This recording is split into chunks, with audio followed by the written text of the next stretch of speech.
Hey everyone, welcome back to my channel. I'm here with two of my silicone babies, Jude and Lexi, and I just posted a video about how to care for your vinyl reborn, and now we're going to talk about how to care for your silicone baby. Some of the steps are going to be almost the same or exactly the same because they pertain to both vinyl and silicone babies, but I promise you it's all really good, valuable information. And again, this video is more geared toward newcomers, people just looking to get their first silicone baby, or maybe you just got your first silicone baby. But if you are an experienced collector, please feel free to watch. Okay, so the first thing I want to talk about is bathing. One of the really cool things about having a silicone baby is you can bathe them. That is a full body silicone baby. You don't want to get a partial silicone's cloth body wet, but you can wash all the silicone parts. And the first thing you want to do is make sure you have the correct soap. I use Johnson's baby soap. It's very, very mild, and you just use a tiny little bit in warm water, and it's just enough. And then the second thing you want to do, and I feel like here is where a lot of people go wrong. In fact, I did this with my first silicone baby, or not, I had a mini one before him, but the first one that I gave a bath. You don't want to scrub them. I know it's tempting to take a washcloth and scrub them like as if they were a real baby, but that can be really, really damaging to the silicone surface, and it can take off some of the paint. So what I do is I just rinse the baby nicely, dab a little bit, and that's it. Rinse again. It gets them nice and clean and smelling good, and that's really all you need to do. If your silicone baby has hair, neither of these babies do, but I do have one that has, or no, two actually now that have hair. You want to just scrub really, really gently on the hair. Don't even scrub, but with your fingertips, just gently massage and then rinse. Okay, and then after your baby is out of the tub and all dry, you might want to powder them. And the reason for this is silicone babies get extremely sticky and everything sticks to them, especially if you have pets. All the pet hair will get on them. I have dogs and cats, and they're not even allowed in this room where I keep all my reborns and silicone babies, but their hair gets on me, and then I hold the babies, and so it gets on them. So the first thing you want to do is make sure that your baby is completely dry before powdering, because if they're not, when you go to powder them, you're going to have a big clumpy mess of powder. You don't want that. The next thing you need to, well, the first thing actually, more importantly, make sure you have the right type of powder. I use this kind right here, and it doesn't have to be the best kind. It just has to be talc free. And I did a whole video on how to properly powder your silicone baby. I'm not going to show you in this one, but it is up here on my channel. But definitely you need to make sure that your powder is talc free, because talc can really ruin your silicone baby. You also want to make sure that you have a very soft brush. I use this makeup brush. It's extremely soft.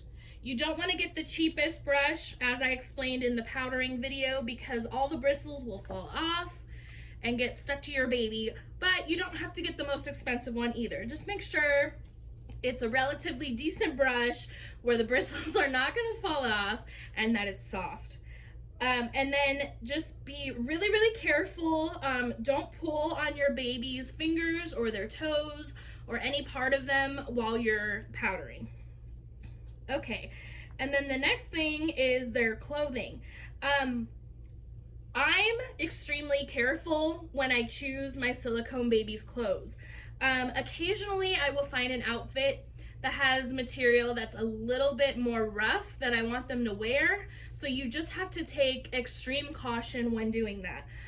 I typically, though, go for either fleece or organic materials. And that is because silicone babies are so delicate. Any little rough surface could scratch them and cause problems. You could see right now that Lexi has on a cute little dress, and that material is actually a little harder than I like for my silicone babies. So she has the onesie to match, and that is under her, and then she has the tights on, and I felt that that was protecting her a little bit more. And then Jude is in just super, super soft pajamas right now. You also want to be careful with zippers and snaps. You could easily, when you're putting up a zipper, you could easily rip the silicone. You want to make sure you pull the fabric away from the body a little bit while you're zipping. I don't always do this, but it's also a good idea to put a onesie on under, say, like a sleeper that has a zipper. That way when you're zipping up, there's something under there. And snaps as well. You want to be really careful with snaps. And then same thing with powdering, no tugging when you're dressing them either. Again, you don't want their fingers to fall off or their toes or any part of them to get messed up. Something that some people do, and I admit I do not always do this, but as long as you're careful, it's okay. But a really good tip that I learned is to put baby scratch mittens on their hands and their feet while you're dressing them and pulling it through the sleeves or the legs of the pants. That way their fingers don't separate in there and they're all stuck together and less likely to tear. Okay, silicone and vinyl. Let's talk about that. I mentioned this in the vinyl reborn baby video. We don't want to mix silicone and vinyl. It can cause a really bad reaction in your doll. And someone actually asked me a very good question. They said, does it affect the vinyl doll or the silicone baby? Now, as I understand it, and I don't pretend to know everything, but I do know that the silicone baby could be greatly affected. Silicone picks up pigment very, very easily. And so it can pick up the pigment of your vinyl baby. I also know that it can break down the silicone, and that's not good. And then I believe, again, not positive about this, but I believe that the vinyl reborn could also be affected because of the silicone's ability to pick up the pigment. It could take the paint out of the vinyl. Now, again, I don't pretend to know everything, and I am not sure if it would actually affect the quality of the vinyl itself. I know the paint could be interfered with, but I'm not sure about that. So if anyone out there knows the answer to this question, please feel free to put it in my comments. I want to give the best information possible to everyone out there, and if someone else has an answer that I don't, I greatly appreciate it if you would share that with us. Okay, that also goes for their items, like their blankets and their headbands and stuff like that. These two babies are made from the same silicone, but you also don't want to mix different type of silicone babies items, and you don't want them to touch.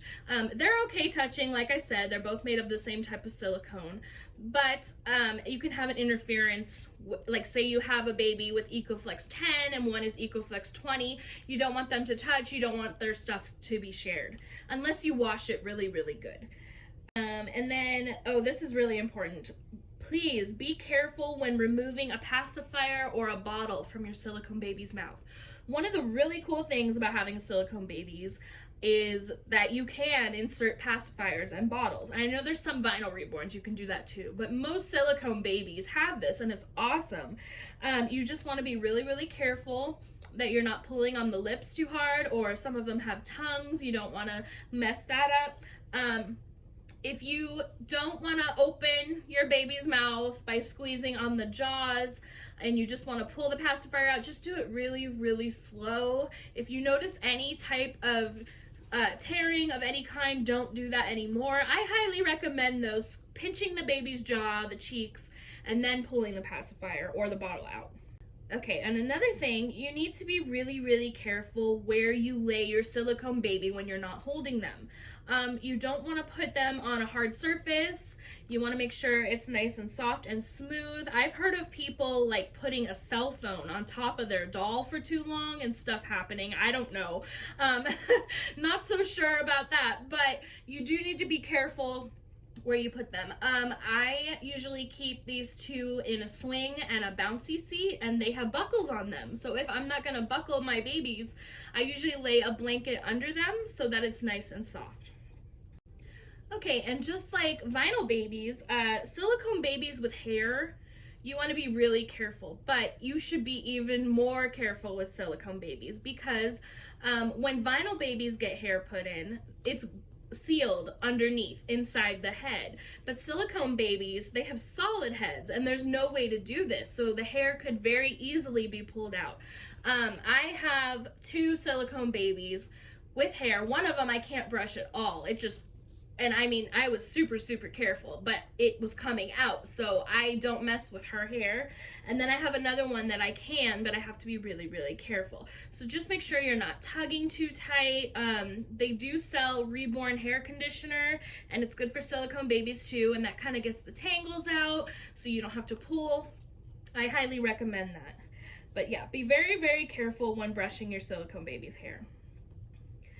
Okay, and then this is something that I learned a lot when I got Jude. Always support your silicone baby's head. Jude has a very heavy head, but even if your silicone baby doesn't, you still want to do this, because what can happen is if the head flops back all of a sudden, the neck could split, and we definitely don't want that, right?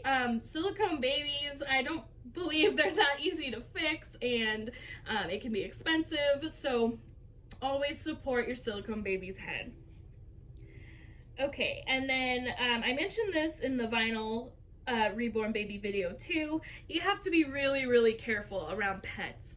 You know, dogs and cats, they like to chew on stuff, and silicone is even easier to chew than vinyl for them. So definitely don't want to leave pets unattended with your silicone baby.